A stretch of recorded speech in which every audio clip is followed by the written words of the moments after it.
السلام عليكم ورحمة الله وبركاته. الحمد لله الذي أرسل رسوله بالهدى ودين الحق ليظهره على الدين كله ولو كره المشركون. أشهد أن لا إله إلا الله وحده لا شريك له، وأشهد أن نبينا محمدا عبده ورسوله صلى الله عليه وعلى آله وأصحابه ومن اتبعني الهدى إلى يوم القيامة وسلم تسليما كثيرا. قال ربنا تبارك وتعالى في القرآن الكريم: يا أيها الذين آمنوا اتقوا الله حق تقاته ولا تموتن إلا وأنتم مسلمون. أما بعد، إخواني الكرام أعزنا الله وإياكم. Segala puji bagi Allah Subhanahu wa taala yang senantiasa melimpahkan berbagai macam kenikmatan kepada kita semua, di mana nikmat-nikmat yang sangat besar manfaatnya bagi kita, baik dalam urusan duniawiyah, terlebih lagi ketika Allah Subhanahu wa taala anugerahkan kepada kita hidayah untuk memeluk Islam, hidayah untuk mengikuti sunnah, hidayah untuk selalu istiqamah di dalam menjalani ketaatan. Maka itu merupakan nikmat-nikmat yang sangat agung, yang sangat besar, yang tidak bisa dinilai dengan segala bentuk perhiasan duniawiyah. Maka dari itu, ma'asyiral muslimin rahiman rahimakumullah, wajib bagi kita untuk mensyukuri setiap nikmat-nikmat Allah Subhanahu wa taala. Tambah banyaknya hamba-hamba yang mereka mengkufuri nikmat-nikmat Allah Subhanahu wa taala. Ada di antara mereka yang mengkufuri nikmat duniawiyah. Ketika Allah Subhanahu wa taala anugerahkan pada mereka berbagai macam kenikmatan duniawi, justru mereka jadikan nikmat-nikmat itu untuk durhaka kepada Allah Subhanahu wa taala. Ada juga di antara mereka yang mengkufuri nikmat hidayah. Ketika Allah Subhanahu wa taala anugerahkan pada mereka Islam, namun mereka tidak dengan sungguh-sungguh mengamalkan Islam pada sendi-sendi kehidupan mereka. Bahkan mereka melalaikan untuk mengenal Islam dengan lebih baik. Bahkan mereka melalaikan kewajiban-kewajiban mereka. Bahkan ada di antara manusia yang menggadaikan agama-agama mereka hanya untuk urusan duniawiyah. Maka dari itu, ayyuhal mu'minun rahiman rahimakumullah, ketika kita masih diberi kemampuan oleh Allah Subhanahu wa taala untuk menjalani ketaatan, masih diberi kesempatan oleh Allah Subhanahu wa taala untuk hadir di majlis ilmu, itu merupakan karunia yang besar yang Allah berikan kepada kita. Di malam hari ini kita akan lanjutkan materi kita bahas kitab prinsip dasar keislaman, dan kita masuki tingkatan tertinggi dalam Islam. Tingkatan tertinggi dalam Islam. Sebelumnya kita telah bahas bahwasanya Islam memiliki 3 tingkatan. Ada level terendah, ada yang medium, ada level tertinggi. Adapun level terendah, maka semua muslim ada di sana. Baik muslim yang munafik maupun muslim yang mukmin ada di level itu. Sehingga selama hidup di dunia, mereka semua tetap dihukum sebagai seorang muslim. Meskipun munafik i'tiqadi sekalipun, selama hidup di dunia mereka dihukum sebagai seorang muslim. Kemudian ada level yang medium. Apa itu? Tingkatan muslim yang mukmin. Di mana di level yang pertengahan ini, orang-orang munafik tidak masuk ke dalamnya. Yang ada di dalamnya hanya orang-orang mukmin. Demikian juga mukmin pun terbagi menjadi dua. Ada mukmin yang fasik, ada mukmin yang muttaqin. Mukmin yang fasik, mereka mengenal keimanan terhadap Allah Subhanahu wa taala. Mereka mengenal malaikat-malaikat Allah Subhanahu wa taala. Atau mereka mengenal rukun iman yang 6 yang disepakati Ahlus Sunnah wal Jamaah. Namun pengenalan itu terkadang masih ada yang mereka langgar. Di antaranya kurangnya kecintaan mereka kepada Allah Subhanahu wa taala. Kurangnya rasa takut mereka kepada Allah Subhanahu wa taala. Hal itu ditunjukkan dengan masih tergelincir pada kemaksiatan-kemaksiatan. Bahkan masih melakukan dosa-dosa yang amat besar. Namun hal itu tidak sampai pada membatalkan keimanan mereka. Nah, bagian yang kedua mukmin muttaqin. Maka mukmin muttaqin inilah yang naik level kepada high level atau masuk pada level tertinggi. Apa itu? Ihsan. Allah Subhanahu wa ta'ala katakan dalam surah Al-Hujurat, "Inna akramakum 'indallahi atqakum." Yang paling mulia seseorang di antara kalian di sisi Allah Subhanahu wa ta'ala adalah yang paling bertakwa. Inilah yang masuk pada level tertinggi. Apa itu? Ihsan. Mereka masuk pada golongan orang-orang yang muhsin. Ma'asyiral muslimin rahiman rahimakumullah. Di kesempatan kali ini kita akan bahas tentang apa itu ihsan. Ihsan lughatan diddul isaa'ah. Ya. Ihsan diambil dari kalimat ahsana yuhsinu. Ihsanan maknanya apa? Lawan dari al-isaa'ah. Yaitu keburukan. Lawan dari keburukan maka kebaikan. Mana ihsan secara bahasa? Kebaikan. Ya. Nah, adapun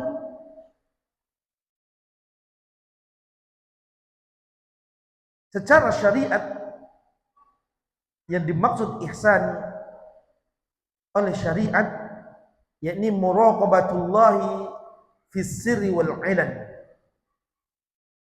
Merasa diawasi oleh Allah Subhanahu wa ta'ala baik secara tersembunyi maupun secara terang-terangan.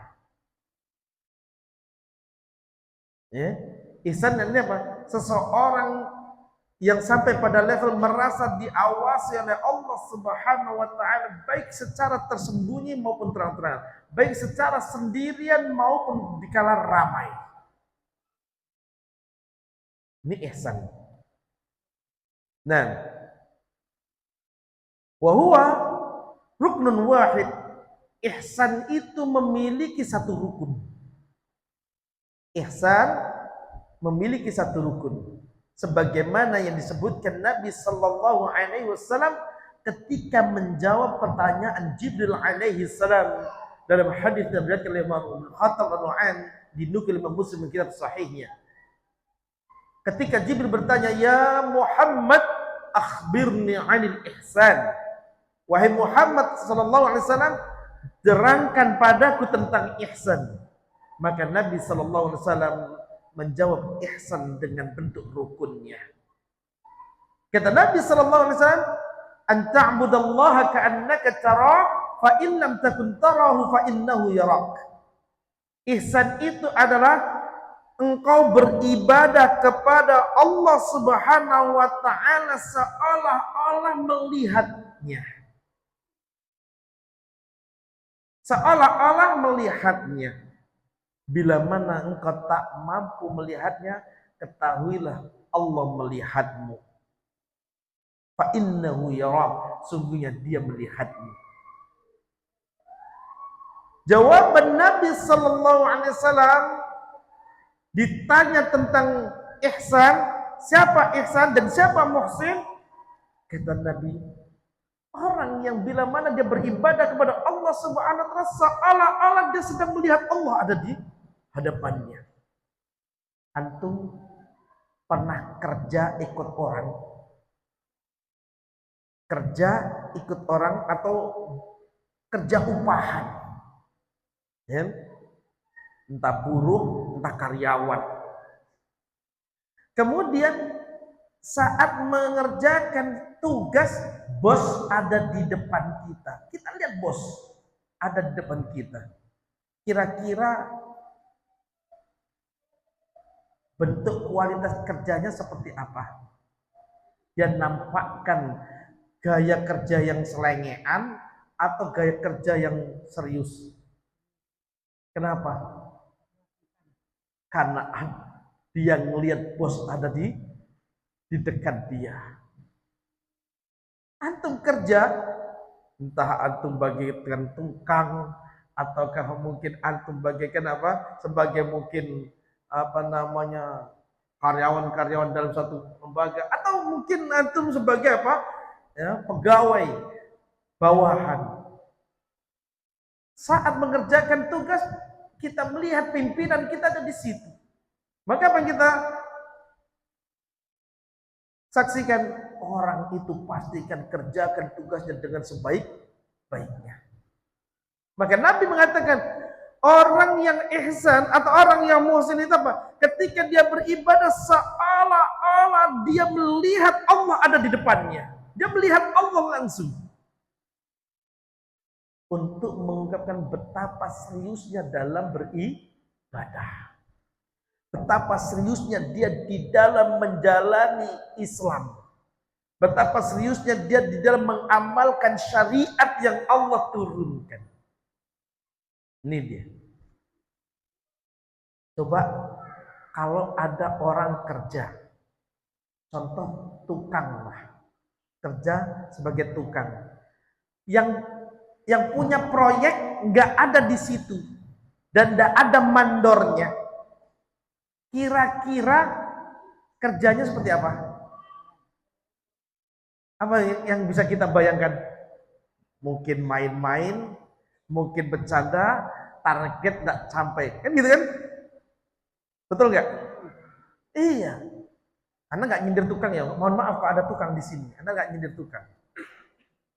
Cuman kita bisa bayangkan kalau ada tukang, misalkan ini kan saya ambil contoh, saudara tukang yang jadi contohnya. Ya, kalau yang profesional tukang, mohon maaf, jangan tersindir. Kalau tersindir, antum masuk di situ. Ya, ketika dia kerja, nggak ada yang mengawasi, nggak ada si bos, pokoknya dia sendiri di situ. Kira-kira apa yang bisa kita bayangkan dengan hasil pekerjaannya? Mungkin santai, mungkin asal-asalan, semaunya. Bener bos nggak ada, tapi mandor pengawas ada. Berubah enggak? Ada perbedaannya nggak? Perbedaannya ada. Atau misalkan apa? Seseorang yang kerja di dalam suatu ruangan gedung, kan cleaning service. Tahu cleaning service? Office boy. Ya kan? Tugasmu pokoknya bersihkan kantor ini sama ruangan-ruangan yang ada di gedung ini. Itu saja. Terus bos enggak masuk. Bos enggak masuk. Ya kan? Kalau karyawan yang lain libur, tinggal dia sendiri, tapi kewajiban tetap harus membersihkan ruangan itu. Kira-kira bagaimana gaya kerja dia? Bisa dibayangkan? Bisa dibayangkan. Apa yang terjadi? Mungkin enggak dikerjain, atau kalau ngerjain apa? Asal-asalan. Oke. Tapi bos pinter, pasang CCTV di setiap ruangan sudut-sudut. Dipasang CCTV, CCTV yang bersuara. Lagi asik-asik duduk-duduk main game lah mungkin, karena dia merasa gak ada yang ngawasi, gak ada si bos di ruangan sendirian, duduk dia sambil main game. CCTV ngomong, bro, you di sini diupah bukan untuk main game, tapi untuk kerjakan tugas-tugasmu tuh. Kira-kira saat itu apa reaksinya? Ini CCTV yang ngomong. Apa reaksinya? Langsung dia ambillah peralatannya, ya kan? Begitu pindah ruangan yang satu, bersihkan ruangan ini. Kira-kira berani nggak main-main? Enggak, kenapa? Ada yang ngawasi. Maka konsep ihsan seperti itu. Orang yang sampai pada level ihsan itu seperti itu. Apa itu? Kalau tidak dia di dalam menjalankan syariat ini seperti melihat Rabb, maka yang kedua yang dia bangun, saat menjalani syariat ini dia yakin Allah sedang ngawasi dia. Mafhum? Bisa dipahami? Sama seperti office boy tadi. Kalau dia nggak mampu menghadirkan bos ada di tempat, bos ada di ruangan itu, maka yang dihadirkan apa? CCTV itu selalu mantau dia. Itu dia. Nah, ini rukun, ya, rukun daripada apa? Rukun ihsan. Maka di dalam satu rukun ini terdapat dua tingkatan. Orang yang sampai pada level ihsan itu ada dua tingkatan. Tingkatan musyahadah dan tingkatan muraqabah. Tingkatan musyahadah ini tentu level tertinggi. Dan tidak setiap orang bisa menggapainya. Bahkan tingkatan muraqabah saja sulit, apalagi tingkat musyahadah. Apa itu? Orang yang beribadah kepada Allah seolah-olah menyaksikan Allah ada di situ. Seolah-olah dia menyaksikan Allah ada di situ. Sedangkan kita nggak pernah lihat Allah Subhanahu wa Ta'ala. Tentu level yang sangat sulit. Maka kalau level tertinggi ini tidak bisa dicapai, level yang kedua, apa itu? Muraqabah. Selalu merasa diawasi oleh Allah Subhanahu wa Ta'ala. Kalau orang sudah sudah sampai pada level dia selalu merasa dipantau oleh Allah Subhanahu wa Ta'ala dimanapun dia berada, maka kita bisa melihat bagaimana sisi kehidupannya. Ya. Kalau seseorang sudah sampai pada level dia mampu menghadirkan rasa selalu dipantau oleh Allah Subhanahu wa Ta'ala, pasti kita akan bisa lihat bagaimana sisi kehidupannya. Apa itu? Dia akan selalu hati-hati di dalam melangkah. Dia sampai pada level wara. Selalu hati-hati.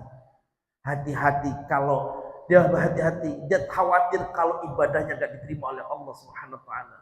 Dia khawatir kalau dia melakukan kemaksiatan, Allah langsung menghukum dia. Dan bagaimana? Sehingga apa? Dia akan selalu jaga dirinya.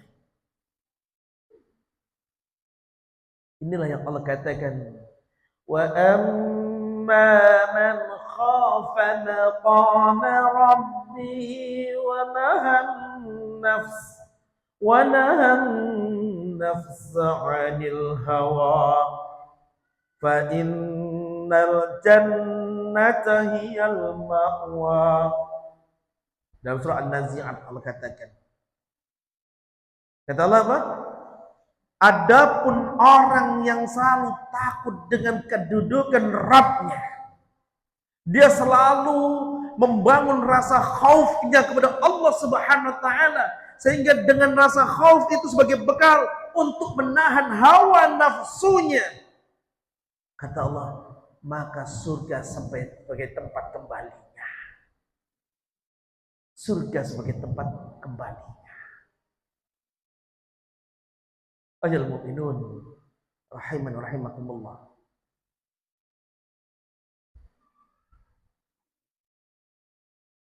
Ihsan itu ada dua macam.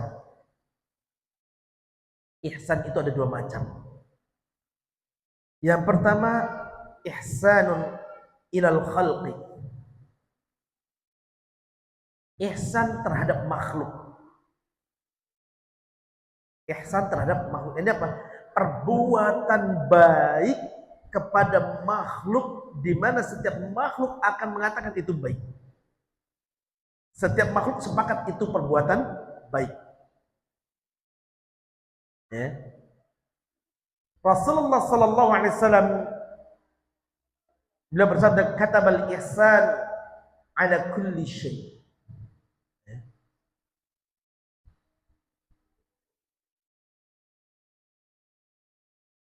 Allah Subhanahu wa taala meletakkan ihsan itu pada segala sesuatu. Allah meletakkan ihsan itu pada segala sesuatu. Kemudian Rasul menggambarkan contohnya. Idza qataltum fa ahsinul qitlah. Kalau engkau membunuh, bunuh dengan cara yang baik. Wa idza dzabhtum fa ahsinul dzibhah. Kalau engkau menyembelih, sembelih dengan cara yang baik.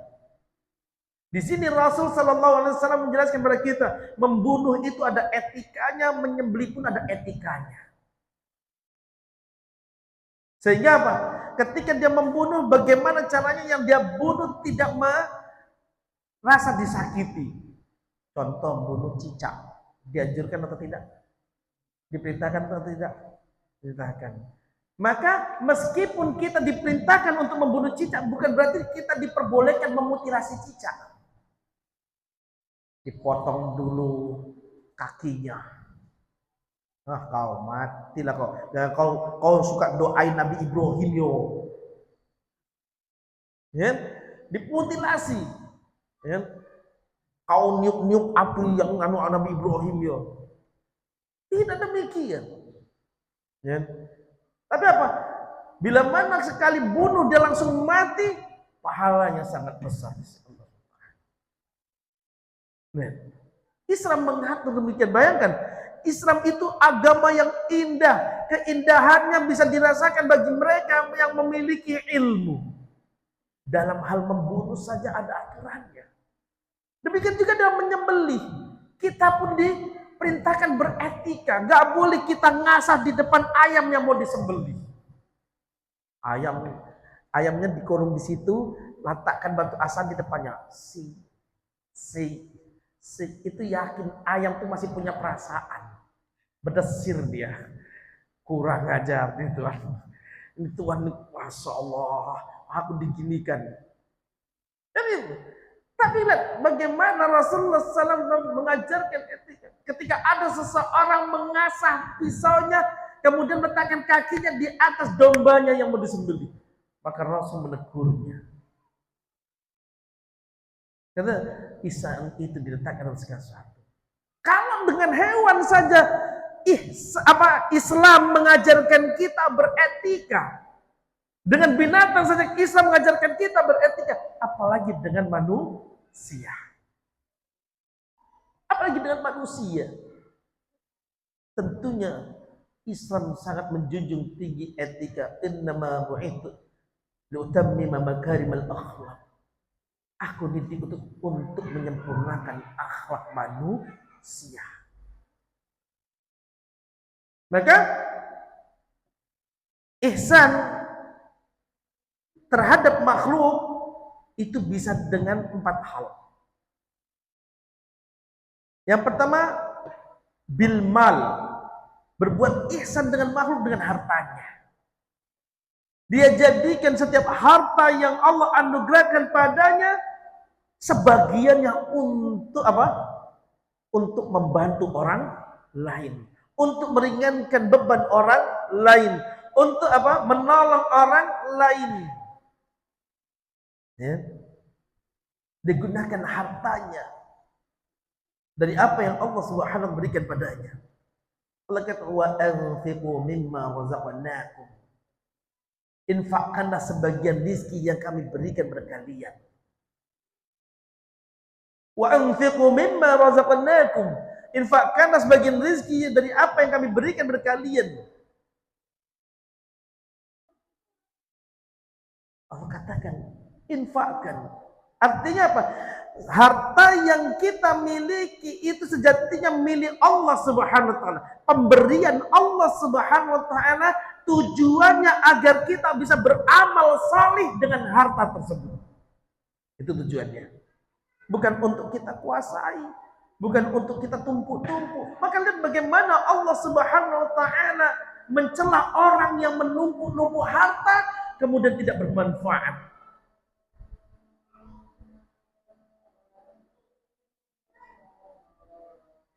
Isya, barakallahu fikum. Kita jeda untuk salat Isya.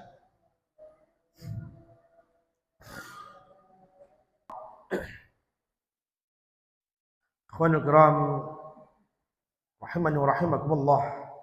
Kita akan lanjutkan materi kita. Nah,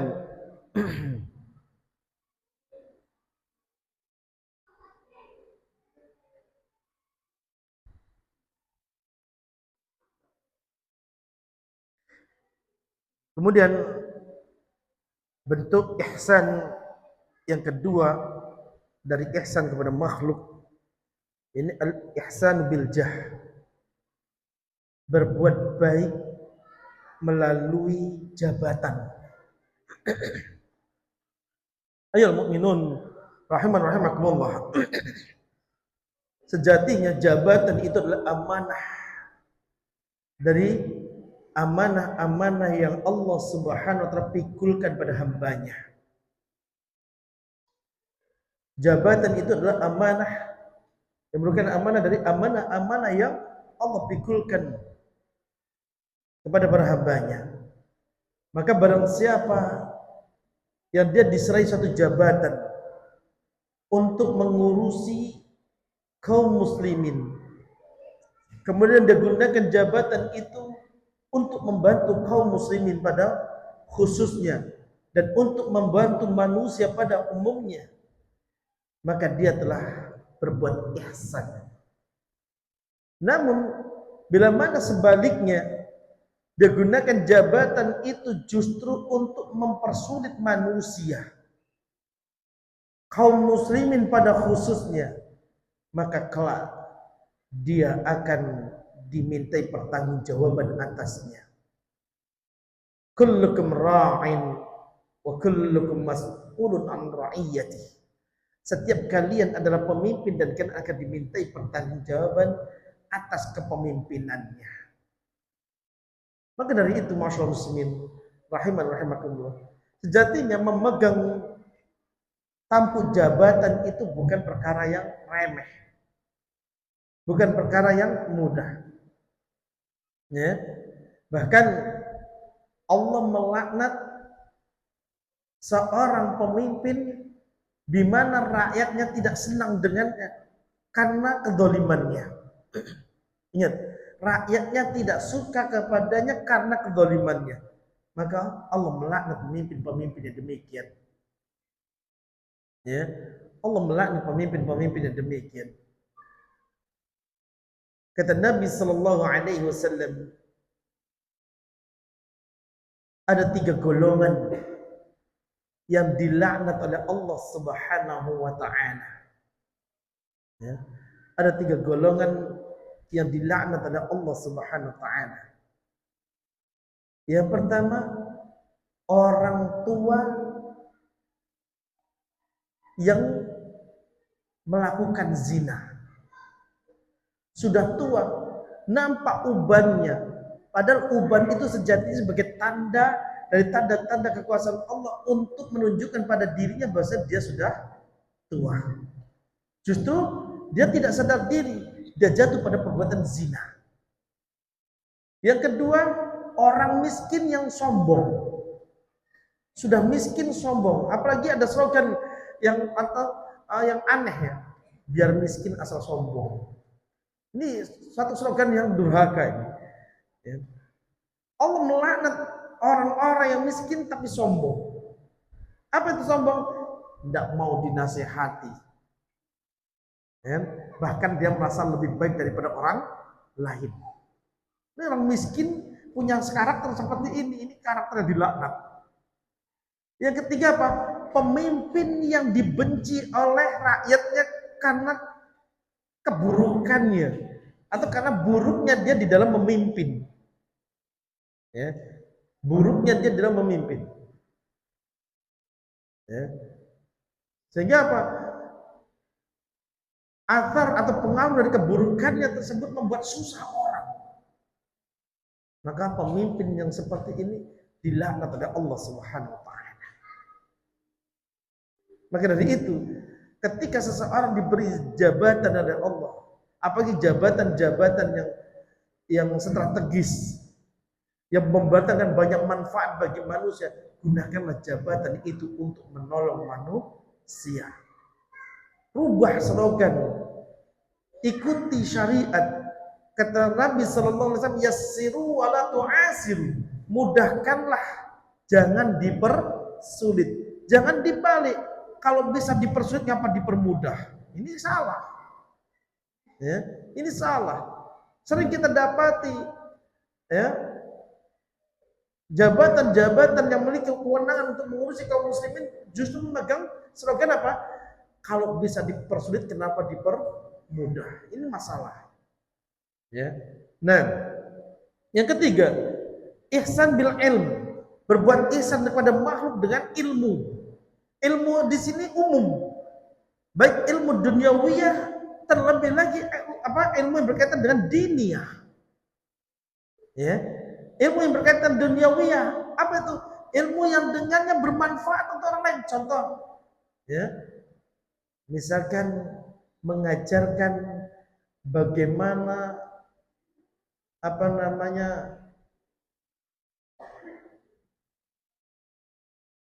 misalkan bisnis, ya, membangun bisnis. Ketika hal itu mendatangkan memperbaiki ekonomi seseorang, maka ini bermanfaat baginya.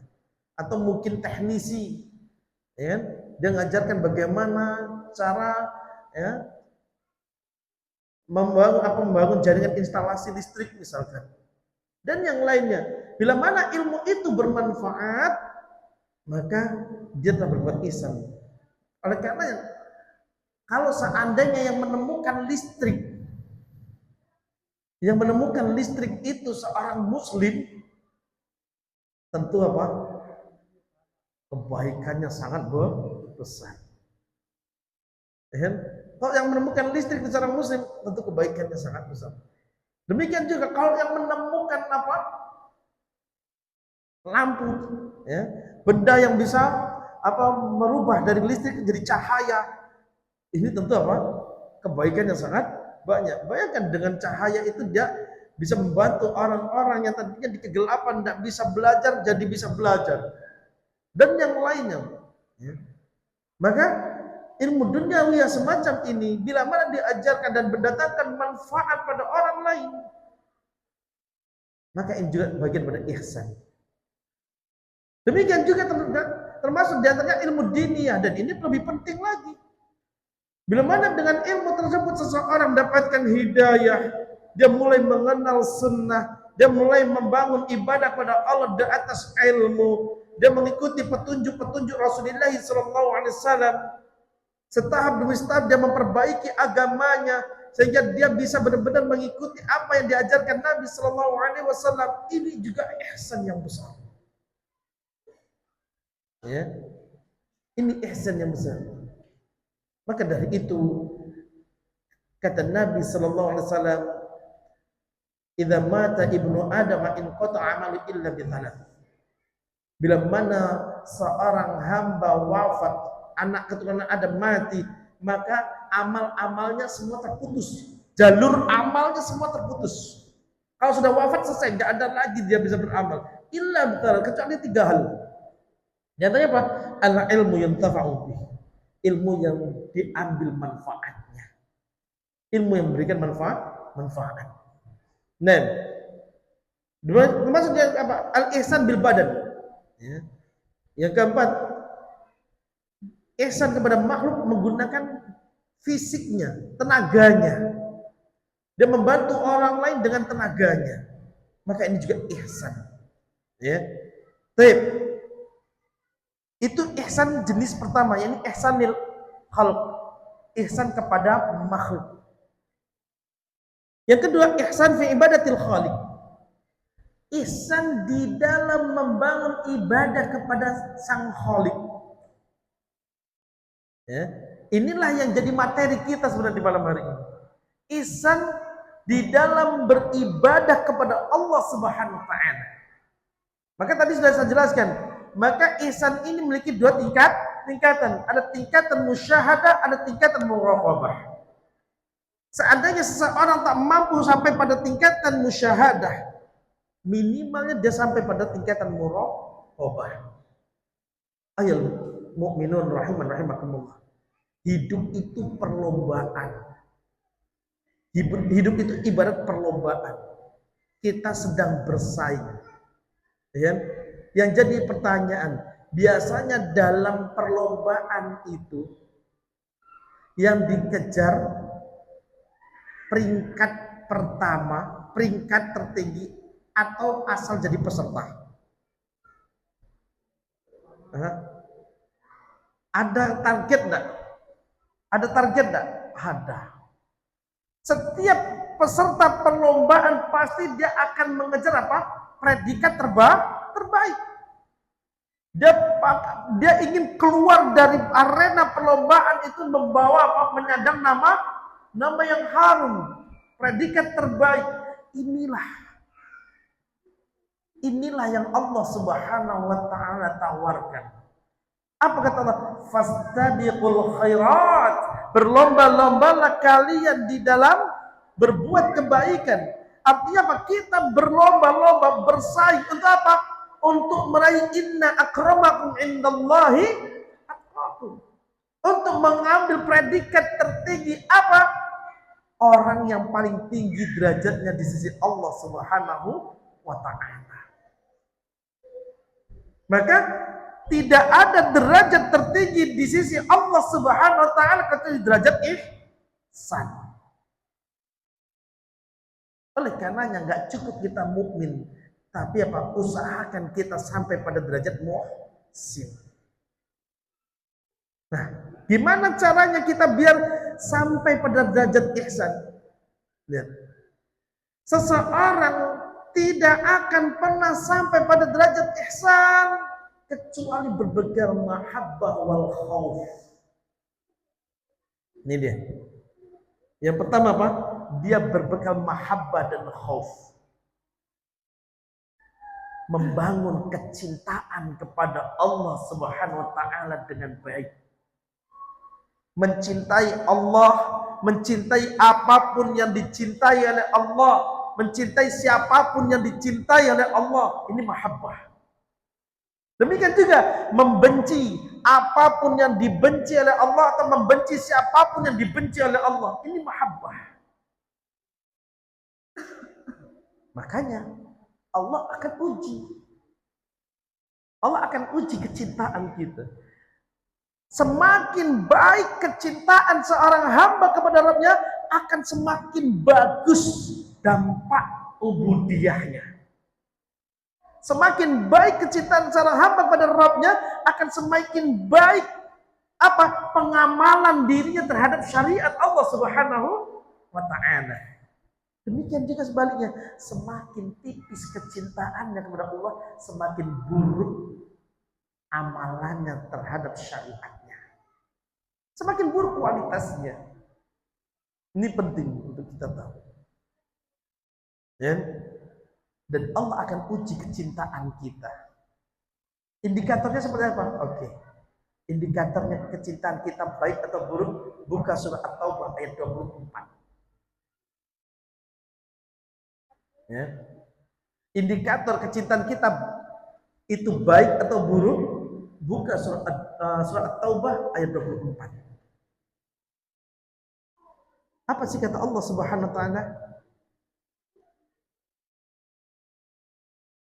Allah Subhanahu wa taala berfirman, "Qul in kana aba'ukum wa abna'ukum wa ikhwanukum wa azwajukum wa ashiratukum وأموال اقترفتموها وتجارة تخشون كسادها ومساكن ترضونها أحب إليكم من الله ورسوله وجهاد في سبيله فتربصوا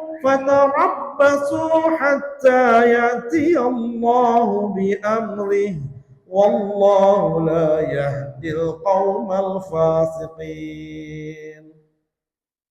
Kata Allah, jikalau orang tua kalian, anak-anak kalian, saudara-saudara kalian, istri-istri kalian atau pasangan-pasangan hidup kalian, kerabat kalian, harta yang kalian kumpulkan, perniagaan yang kalian khawatirkan kerugiannya, tempat tinggal yang nyaman, lebih kalian cintai dibanding Allah dan Rasulnya. Nah, lebih kalian cintai ketimbang Allah dan Rasulnya, lebih kalian cintai daripada jihad di jalan Allah. Maka kata apa? Fatarabbasu, tunggu kalian, tunggu oleh kalian, hatta yatallahu bi'amri, sampai Allah datangkan urusannya nanti. Allah tidak akan berikan petunjuk pada kaum yang fasik. Di dalam ayat ini, masyaallah muslimin rahimahullah, Allah Subhanahu wa taala sangat tahu tabiat kita. Allah Subhanahu wa taala sangat tahu tabiat kita. Terkadang di dalam berbagi cinta, kita itu dihadapkan antara cinta kepada Allah dan Rasulnya dengan cinta kepada orang tuanya. Mana mau yang dia lebih cintai? Kan gitu kan? Misalkan apa? Allah haramkan ini, Allah haramkan bid'ah, Rasulullah SAW haramkan bid'ah, tapi orang tua merintahkan kita untuk berbuat bid'ah. Mana yang mau kita pakai? Mana yang mau kita ikuti? Perintah Allah, perintah Rasulnya, atau perintah orang tua? Itu teorinya. Prakteknya gimana ya Ustaz? Kalau enggak kami turuti bapak tuh marah. Kalau enggak dituruti mama tuh marah. Ya kan? Iya. Ya. Begitu juga terkadang cinta kita itu dibenturkan dengan cinta kita kepada anak-anak kita. Misalkan apa? Allah Subhanahu wa taala perintahkan anak-anak kita untuk sholat. Allah perintahkan anak-anak kita untuk pakai jilbab. Allah perintahkan kita untuk mendidik mereka. Tapi kadang kasih sayang yang berlebihan justru jadi racun bagi mereka. Alasan cinta sama anak membiarkan anak tumbuh rusak. Alasan cinta kepada anak membiarkan anak berbuat kemungkaran padahal dia tahu itu kemungkaran. Ya. Ketika kita nasihati anak zaman sekarang, Ustaz. Iya, saya terus terang pendidik. Saya punya pesantren. Setiap anak itu bermasalah, orang tua saya datangkan, apa kata orang tuanya? Anak zaman sekarang, Ustaz. Padahal ini buah kegagalan orang tua yang gak mengawali mereka dan tumbuh kembang. Apa itu? Dia biarkan anaknya dan kerusakan, begitu sudah rusak dipasrahkan sama Ustaz. Ini dia. Dia biarkan anaknya tumbuh kembang di atas kerusakan, setelah rusak diserahkan ke Ustaz. Ustaz, tolong benahi. Bukan tolong didik anak saya, tidak, tolong benahi. Ini yang terjadi. Coba kalau anak itu nampak soleh dari kecil, nampak nurut dari kecil, Dipondokkan? Enggak. Sayang nak, daripada mondok sekolah di sini. Nih, jadi banyak di antara kaum muslimin di dalam benak mereka pondok pesantren itu bengkel moral manusia. Bukan sebagai lembaga untuk mendidik generasi Islam, bukan. Ini kebanyakan demikian. Ketika terjadi problem, ketika terjadi suatu masalah, ketika kita datangkan orang tua untuk ikut serta di dalam membina, kan kami sudah bayar. Ini dia. Terkadang cinta kita kepada anak kita justru menjadi apa? Menjadi bumerang bagi kita sendiri. Kenapa? Anak itu kemudian apa? Tidak bisa dikendalikan lagi. Bukan nggak boleh mencintai anak, justru memang Islam memerintahkan orang tua untuk mencintai anak. Justru Islam melarang justru Islam memerintahkan kita untuk kasih sayang pada anak. Tapi kasih sayang ini bukan berarti merusak moral mereka. Tapi kasih sayang ini justru memberikan pendidikan. Kata Allah, qu anfusakum wa ahlikum nara. Jagalah dirimu dan keluargamu dari api neraka. Artinya apa? Berilah pendidikan, kata Ali bin Abi Thalib. Didik anakmu, ajari anakmu. Sehingga mereka tumbuh jadi generasi yang taat. Coba kalau dari kecil kita ajari, nak makan pakai tangan kanan. Nak minum pakai tangan kanan. Nak kalau makan dan minum duduklah. Sebelum makan dan minum baca bismillah. Dan itu setiap hari kita ajarkan pada mereka sebagai doktrin. Apa yang terjadi? Pasti sebelum makan dan minum dia akan baca apa? Bismillah. Di dalam tempatnya ketika dia mau minum, rasanya canggung kalau minum sambil berdiri, jongkok dia. Kalau nggak ada tempat duduk, jongkok dia. Tapi kalau nggak kita ajarkan dari kecil, coba lihat bagaimana anak-anak muslimin yang selama ini kita lihat makan pun tidak peduli mau tangan kanan atau tangan kirinya. Ya? Contoh aja, sebelah kanan bakwan, sebelah kiri cabai. Ya kan? Sebelah kanan bakwan, sebelah kiri cabai. Enak aja dia. Padahal meskipun cabai kan makanan, dia masukkan ke dalam mulutnya.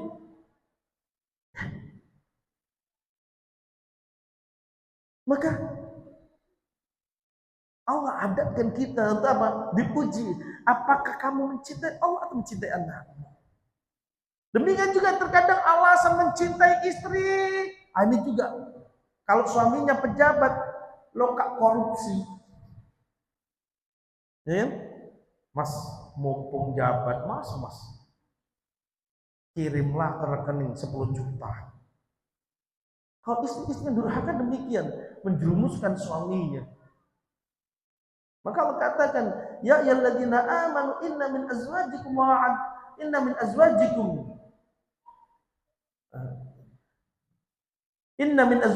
auladikum aduwwan lakum fahdharuhum. Dalam surah At-Taghabun. Hei orang mukmin, sesungguhnya di antara istri-istri kalian dan anak-anak kalian ada yang musuh nyata bagi kalian. Hati-hatilah. Hati-hatilah. Kenapa? Karena kadang kecintaan kita pada anak istri membuat kita durhaka kepada Allah Subhanahu wa taala. Kadang kecintaan kita kepada kerabat membuat kita durhaka kepada Allah Subhanahu wa taala. Enggak enak Ustaz diundang kakak. Enggak enak Ustaz diundang saudara. Enggak enak Ustaz diundang kerabat. Untuk apa? Mengadakan bid'ah. Betul kan? Itu yang sering terjadi. Alasannya apa? Gak enak. Karena rasa, bahasa orang Jawa, rasa pekewo. Karena rasa gak enak ini tadilah yang membuat akhirnya kita durhaka kepada Allah Subhanahu wa taala. Mestinya gimana? Ya enakin aja. Kan itu. Maka Allah katakan, kalau itu semua, terkadang demikian juga. Karena alasan bisnis, karena alasan jual beli, karena alasan kerja, kita melanggar syariat.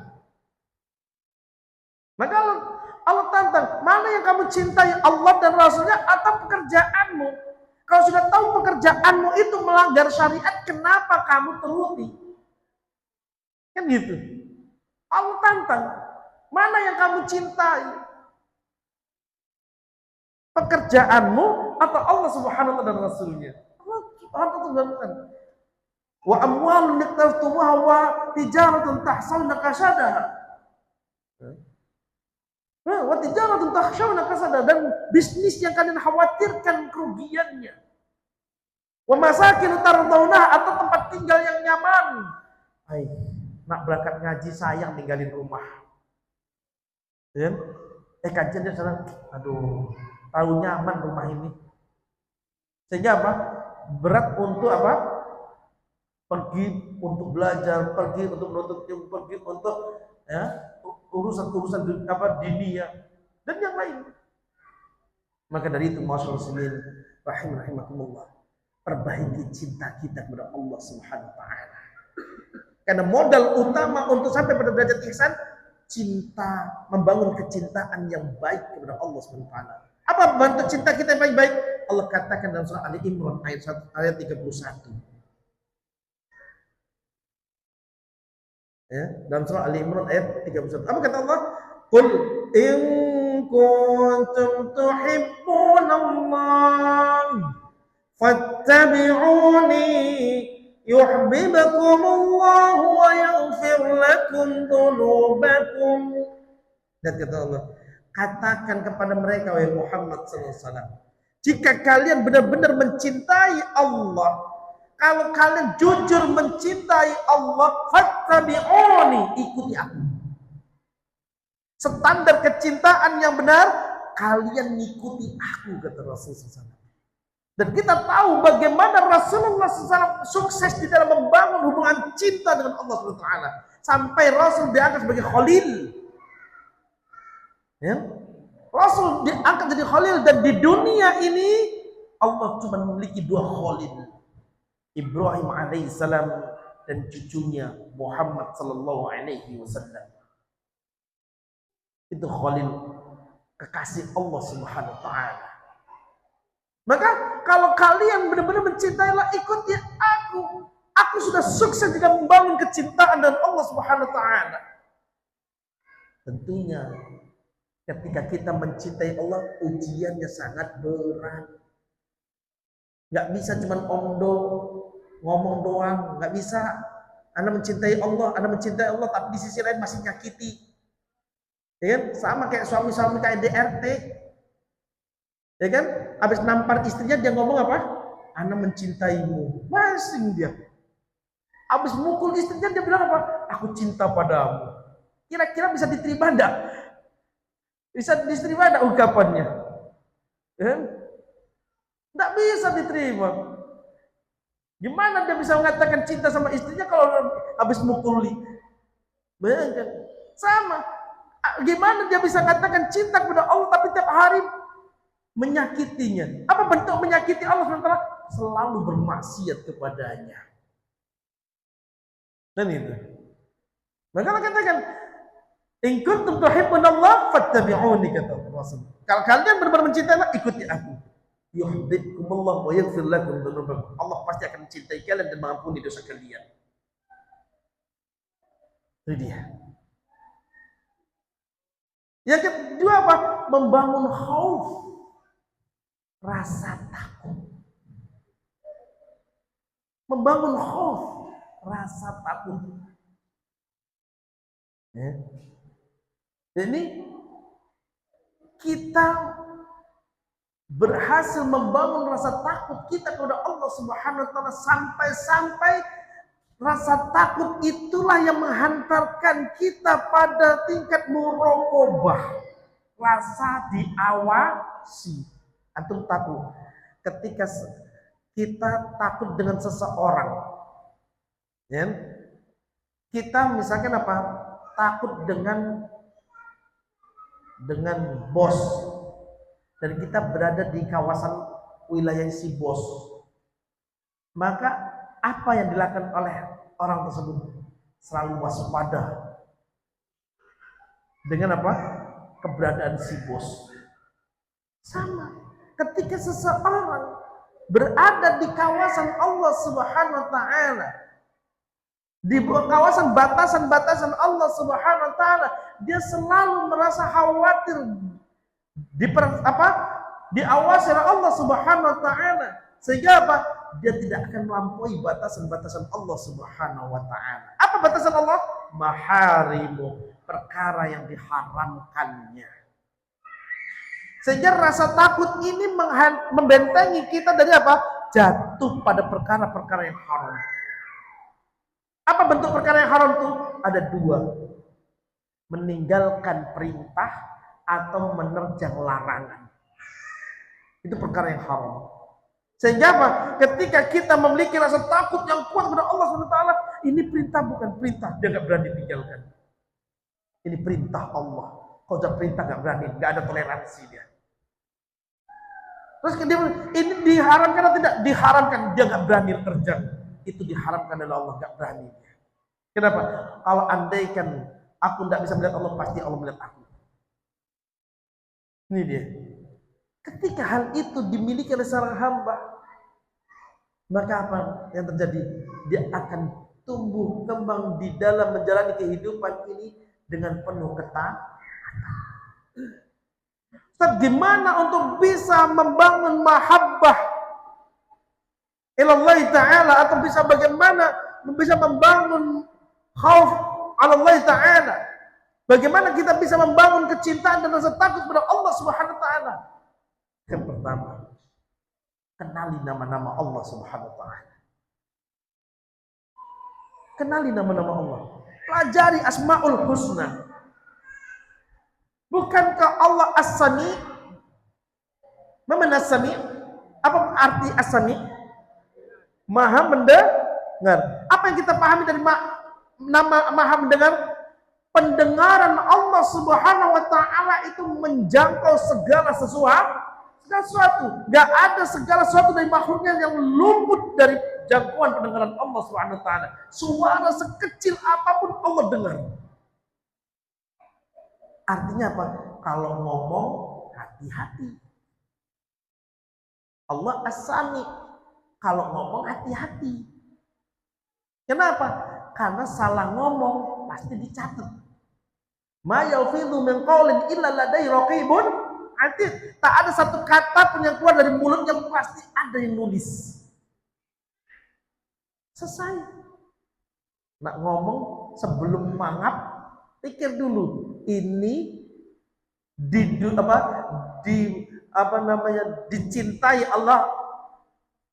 oleh Allah Subhanahu wa taala atau tidak? Ini diridai oleh Allah Subhanahu wa taala atau tidak? Atau justru dimurkai? Sebelum ngomong, hati-hati. Maka kata Nabi SAW, "Man kana yu'minu billahi wal yaumil akhir falyaqul khairan aw liyasmut."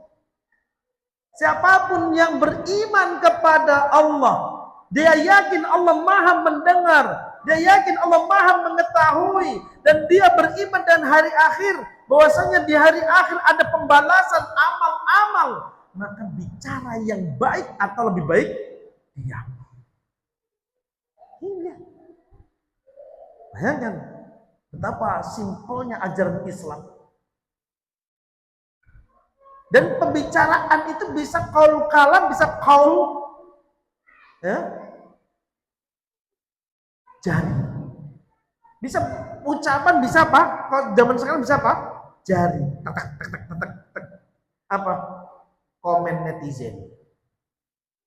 Mulai dia komen, ngomong ngalur ngidul.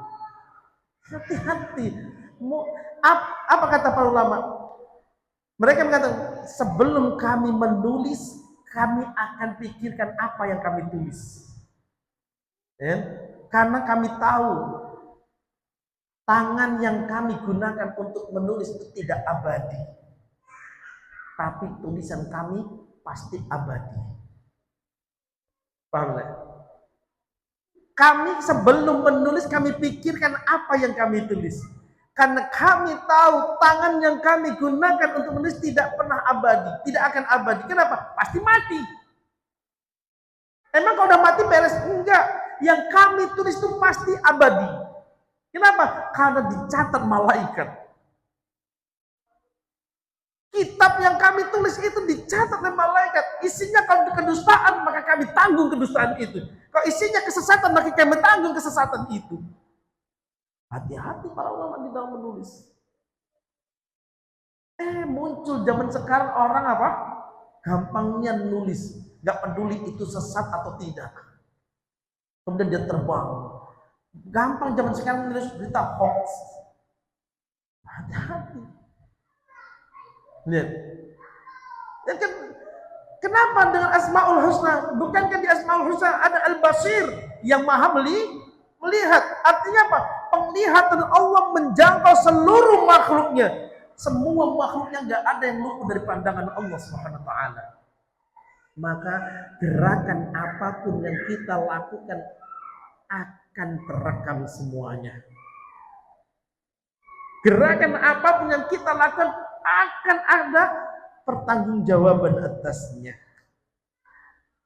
Kita pikirkan mau begini, mau pergi kemana? Mau ke Sabil Mutadim. Oh, untuk ngaji, insya Allah tidak berangkat. Mau kemana? Mau ke pub. Tahu pub enggak? Ya, karena kalau Bali itu melewati beberapa pub and bar. Ya, kau pulang dari sini nih, sampai rumah tuh mungkin ada 3 pub and bar. Ya, pertama ketemu simpang gadu-gadu. Mau kemana? Mau happy. Ya, emang kalau udah selesai? Tidak. Itu abadi. Maka ketika kita sadari setiap sisi gerakan kita, setiap sisi ucapan kita, bahkan apa yang kita batin, bahkan apa yang kita ucapkan dalam hati kita akan diketahui oleh Allah Subhanahu wa taala. Maka orang yang muhsin selalu hati-hati dia. Apalagi Allah Al-Khabir, maha teliti, gak ada yang meleset. Allah Al-Khabir, maha teliti. Artinya kemaha-telitian Allah membuatkan apa? Tidak ada yang meleset. Gak ada salah audit. Kalau itu yang ditunjukkan pada kita, itulah perbuatan kita. Coba bayangkan. Nah, ya, itu untuk menggapai derajat ihsan. Maka Allah Subhanahu wa taala berfirman di dalam surah Fatir ayat 28, "Innama yakhsyallaha min ibadihi ulama."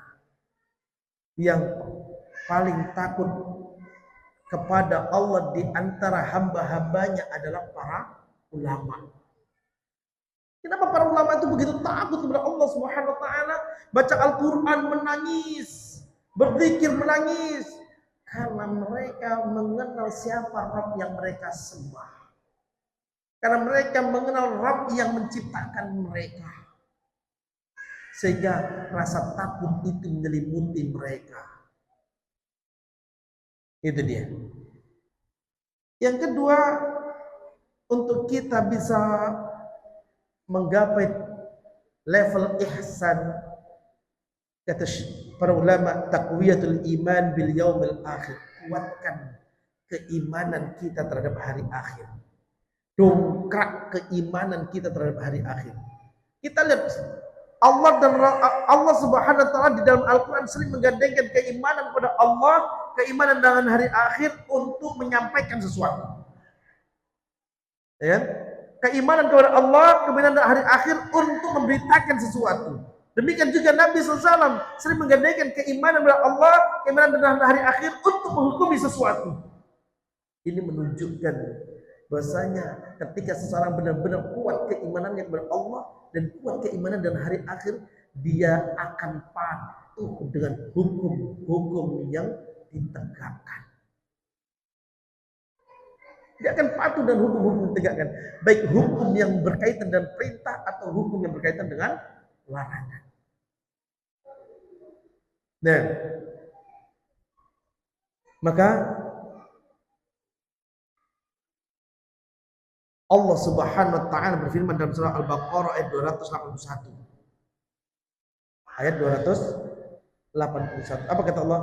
Wattaqu yawman turja'una fihi ila Allah.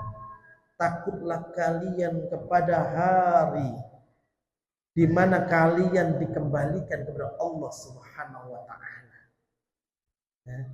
Takutlah kalian kepada hari di mana kalian dikembalikan kepada Allah Subhanahu wa taala. Ya. Allah Subhanahu wa taala berfirman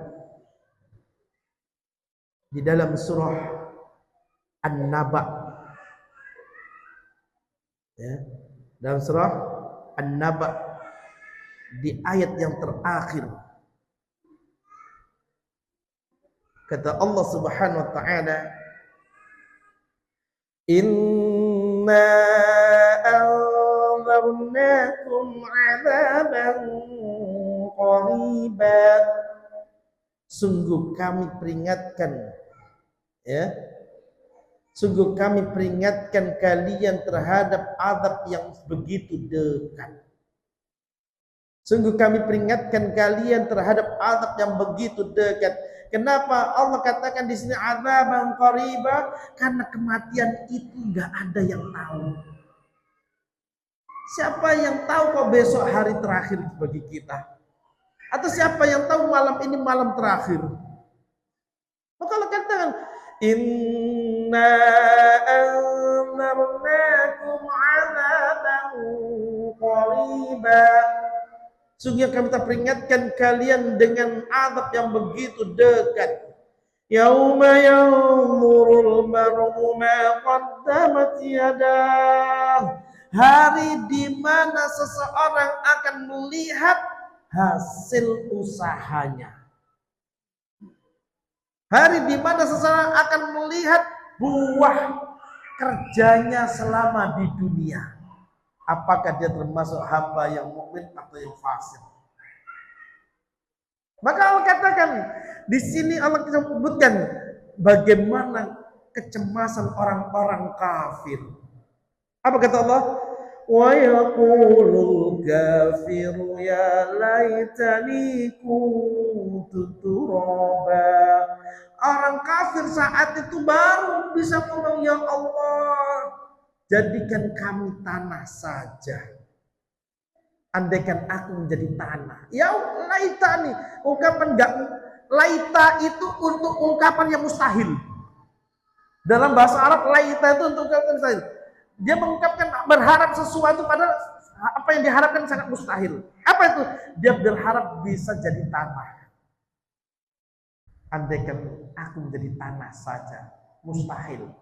Kenapa? Karena dia sedang dalam menghadapi siksaan. Maka Allah katakan ini kepada kita, inna anzarnakum azaban qariba. Kami telah peringatkan kalian dengan azab yang dekat itu. Kenapa enggak siap-siap?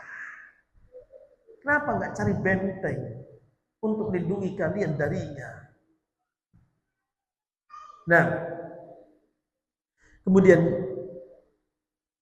untuk menggapai derajat ihsan, perbanyak mengingat Allah Subhanahu wa taala. Kata para ulama, fadzikru yuratu hayatul qalbi wa muraqabatur rabbi subhanahu wa ta'ala. Zikir itu akan mewariskan kehidupan dalam hati. Orang yang memperbanyak zikir akan menghidupkan hatinya. Ketika hati telah hidup, akan mewarisi muraqabah, pengawasan dari Allah Subhanahu wa ta'ala. Orang yang jarang zikir, maka dia akan apa? Merasa tidak diawasi oleh Allah Subhanahu wa taala. Oleh karenanya, kenapa mereka itu rajin maksiat? Kenapa ketika mereka sudah menyelesaikan maksiat merasa enggak berdosa? Karena mereka jauh dari Allah Subhanahu wa taala. Di antara sebabnya apa? Karena mereka nggak pernah berzikir. Ya. Maka dari itu, wa man a'rada 'an dzikri. Kata Nabi, kata Allah Subhanahu wa taala, wa man a'rada 'an dzikri fa inna lahu ma'isyatan dhanka. Siapapun yang berpaling dari mengingat diriku, siapapun yang berpaling dari berzikir kepadaku, maka baginya kehidupan yang sempit. Apa itu kehidupan yang sempit? Hidup itu gak ada seninya. Bawaannya sesak terus, hambar. Anda bayangkan orang kafir itu meskipun diberi kekayaan yang banyak, jabatan tinggi, hidupnya tetap hambar. Kenapa? Dia cuma dapati hidup cuma gitu-gitu aja. Melek mata, cari makan, habis makan tidur lagi. Nanti melek mata, cari makan, habis makan tidur lagi. Gitu-gitu aja. Iya enggak?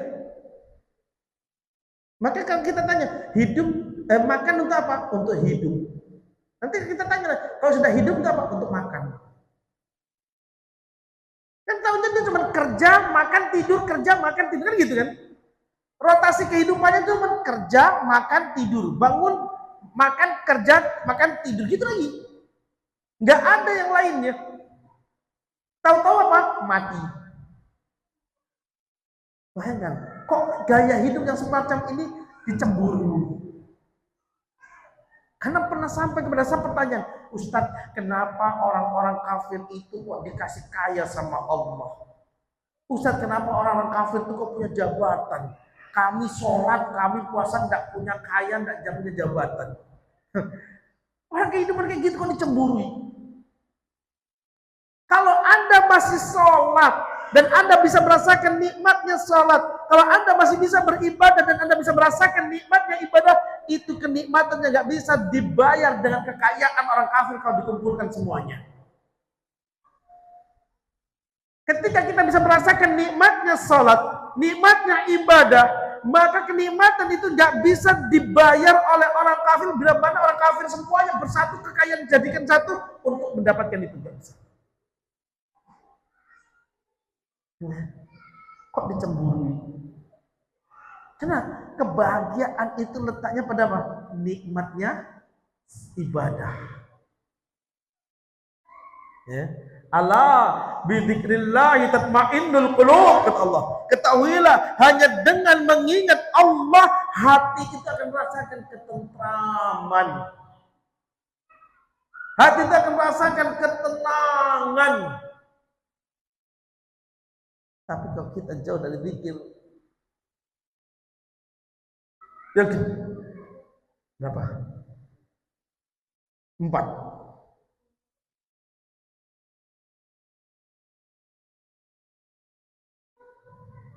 Mutaba'atul Rasul.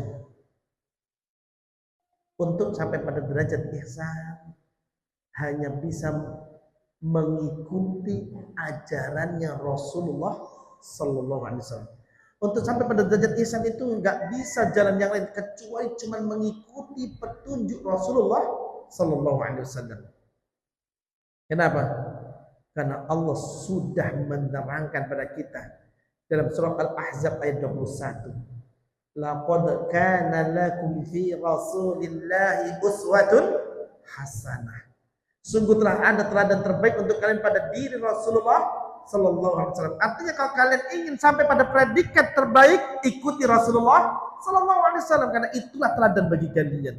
Maka kalau ada orang ingin mencapai derajat ihsan melalui bid'ah, gak akan sampai. Gak akan sampai.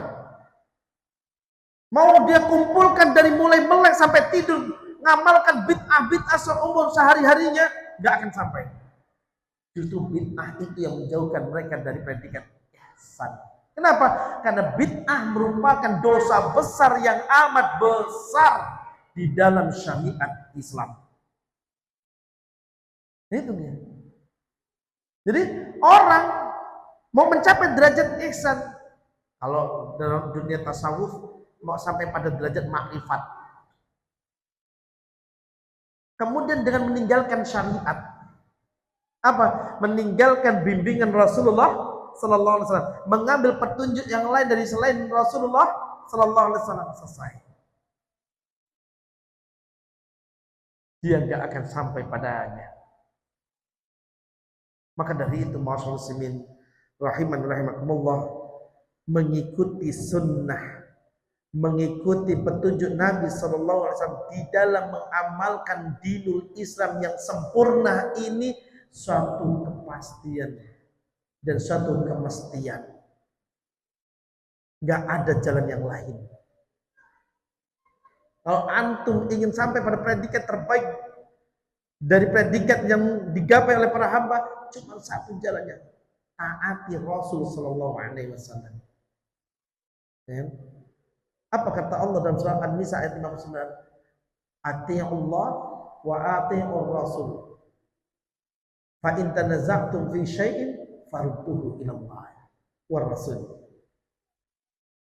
Hai orang mukmin, taati Allah, taati Rasul dan ulil amri minkum, pemimpin-pemimpin di antara kalian. Kalau kalian berselisih dalam suatu perkara, maka perselisihan itu dikembalikan kepada hukum Allah dan Rasulnya. Apa? Al-Quran dan hadis Nabi Sallallahu Alaihi Wasallam. Nggak bisa dibawa kepada keinginan kita. Dan yang terakhirlah sahabat, ya, suhbatus sholihin, ya, berteman dengan orang-orang yang soleh. Kalau kita ingin baik, cari teman yang baik. Kenapa? Karena kita itu selalu sering suka ikut-ikutan. Nah, kita itu gaya kita sudah kenal. Apa? Suka ikut-ikutan. Suka ikut-ikutan. Kalau teman-teman kita, teman-teman yang buruk, maka apa? Kadang kita kebawa kepada perbuatan yang buruk. Anda Ustaz, Anda lah pendek lah Ustaz. Anda sudah pandai milah-milah lah Ustaz. Kok yang buruk Anda tidak ikut? Iya. Sekali. Tapi kalau terus-terusan, temannya di sini mencakup teman serumah, anak dan istri kita, ya kan? Bagaimana kita menjadikan mereka orang-orang yang bertakwa, membimbing mereka untuk jadi orang-orang yang bertakwa. Kalau satu rumah ini bertakwa semuanya, maka kehidupan ruh diniyah itu hidup di dalam rumah tersebut. Setelah itu apa? Lingkungan. Maka memilih lingkungan hidup itu penting. Kita, keluarga kita bertakwa, tapi lingkungan kita lingkungan yang rusak, maka secara otomatis lambat laun tercemari. Contohnya apa? Kita kadang yang paling sulit itu kalau di lingkungan mengkanter musik. Memang rumah kita tidak nyetel musik, ya kan? Tapi tetangga full musik, songnya sampai ke kita. Pertama astagfirullah, astagfirullah, lama-lama jempol kaki bergoyang. Ya? Lama-lama ini astagfirullah. Betul nggak? Sekarang anak tanya, antum tinggal di lingkungan antum ada enggak tetangga yang hari-harinya full musik? Ada ya? Minimalnya tiap pagi dan sore rutin dia. Apa? Pagi sebelum kerja, sore setelah pulang kerja. Ada nggak? Ada. Apa efeknya? Kalau kita punya anak kecil, kita nggak pernah ngajarkan mereka nyanyi, tapi tahu-tahu bisa nyanyi dia. Ya? Kan, ya. Saya pernah mengalami. Saya tidak pernah ngajarkan anak menyanyi, tapi karena tadi tinggal di lingkungan yang tentu lingkungan umum yang kita tidak bisa mengatur di sana. Efeknya banyak. Tahu-tahu pulang sambil mensenandungkan lagu dia. Ngomong apa adik nih? Itu tadi kami dengar di situ. Yang sedihnya lagi apa? Kita ajak belanja di swalayan, goyang-goyang dia. Wih, ini anak bergoyang-goyang. Ngapain? Enggak apa-apa. Maka mencarikan lingkungan yang baik. Ini dia, sahabat salihin. Cari teman-teman yang salih. Ya. Rumah tangga yang salih, salihah, lingkungan yang salih. Sehingga apa? Kita bersama keluarga kita tumbuh kembang di atas ketakwaan. Kalau lingkungan kita lingkungan yang bertakwa, minimalnya kita mau melakukan kemaksiatan, malu dengan lingkungan. Ya? Kalau lingkungan kita yang tidak bermaksiat, kita mau melakukan kemaksiatan, malu dengan lingkungan. Saya punya tetangga. Ini efek dari lingkungan yang baik. Waktu kami tinggal di komplek kami, pertama dulu kami tinggal, wallahi dia pakai pakaian you can see. Ya, nampak auratnya. Dia cuma ditutupi sininya saja. Sini enggak ada. Pakai jilbab enggak. Karena apa? Pakai anduk ditutupkan ke atas sambil jemur.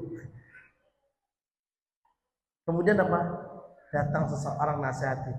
Di sini, di perumahan ini, aturan yang sudah ditegakkan di depan notaris apa? Kalau wanita yang sudah balik keluar rumah wajib tutup aurat. Ya? Wanita yang sudah balik keluar rumah wajib tutup aurat. Karena sudah aturan yang sudah disepakati di depan notaris. Apa yang terjadi? Sekarang bercadar dia. Sampai saya ketemu di luar, artinya di